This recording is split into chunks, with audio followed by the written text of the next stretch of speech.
gonna mumble a lot. All right, so there's that. Don't worry, we can edit. Go ahead.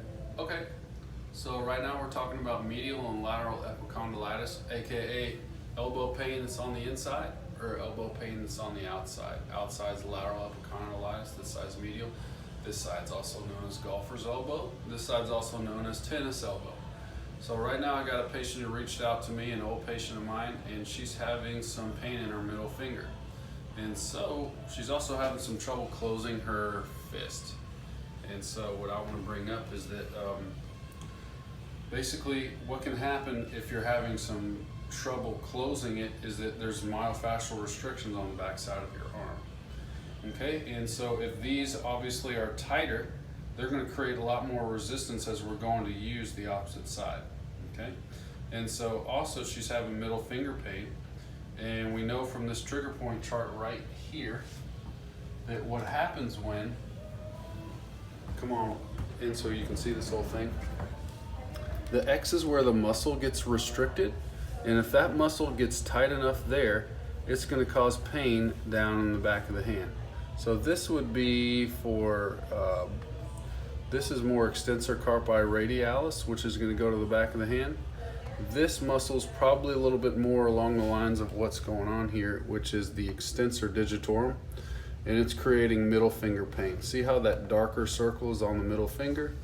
And extensor digitorum, which is basically the way we extend all four fingers, that muscle for the middle finger is just locked way too tight from, I don't know if she's lifting weights or doing reverse curls. That's really the main reason why people get things like this, or also pulling early on a clean, things like that, or working the back side of the arm too much. Maybe a lot of typing.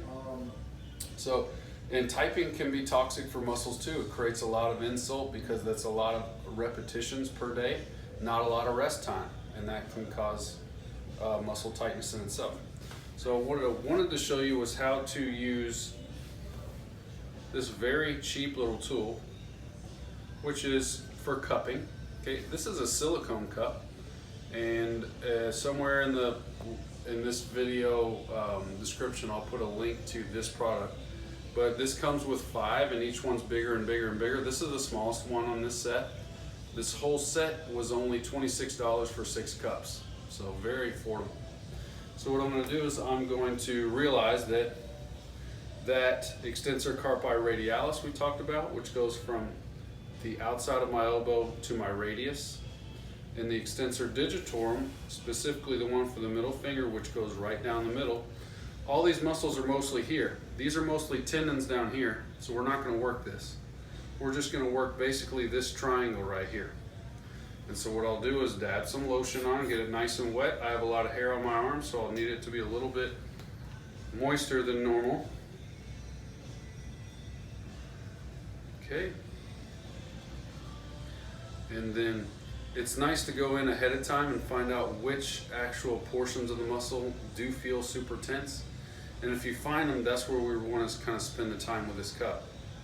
Okay, and when you do cupping, you really got, on these, you really got to squeeze that thing, because now it's drawn in all my skin.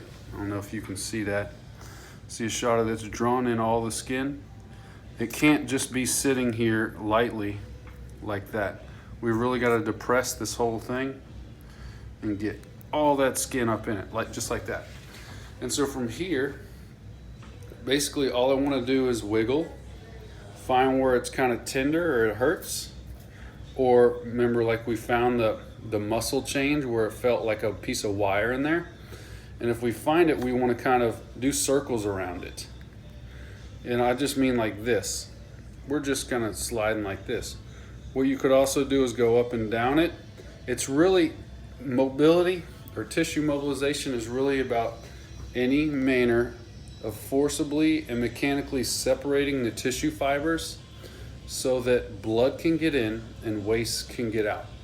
Because right now the muscles lock so tight that oxygenated blood can't get in that muscle to heal it.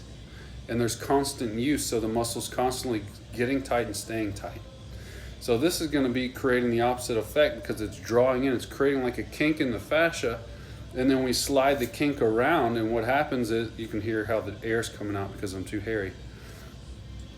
Basically, we create a kink in the fascia and then slide it around, and the net effect is taking that fascia that's all bundled up and spreading it out. That way the muscle can breathe.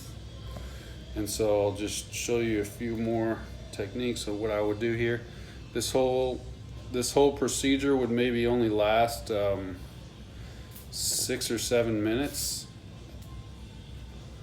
And I'm really drawing it in, and I'm moving it all around. And if I find somewhere where it gets hung up on me, there's not many spots, but maybe I'll leave it there for 1.5 minutes or 2 minutes. And because we're doing cupping, you could have some pretty dark bruises after that, but they're not bruises in the normal sense of mechanical trauma. Ow, that hurts now to touch. They're more bruises in the sense of it's drawing out toxins and it's bringing them to the very surface of the skin. So it's more of a discoloration than a bruise in that sense. And they're not going to be tender. You're not going to have to worry about them. They're probably not going to be sore either. So it's a really cool way to knock it all out really quick.